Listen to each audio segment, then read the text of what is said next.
The error code E97 on an Electrolux washer indicates a control board issue, which can be caused by communication problems between the selector and control board or a faulty, shorted control board.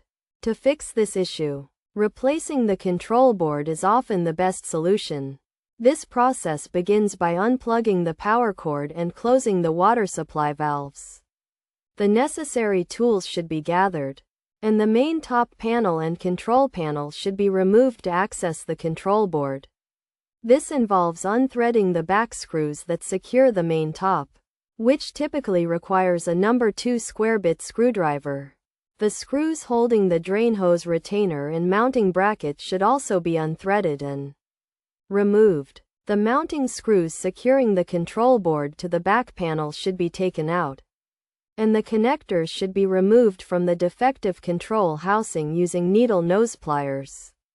It is recommended to take a picture of the connectors and wires to ensure they are reattached correctly. The new control board should be installed, with the wires connected to the appropriate terminals. The mounting screws should be carefully reinserted, and the cover control housing should be put back in place. The back panel should be repositioned, and the screws should be threaded back as they were originally.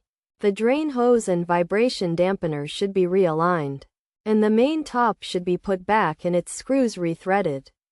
Finally, the water supply valves and power cord should be reinstalled.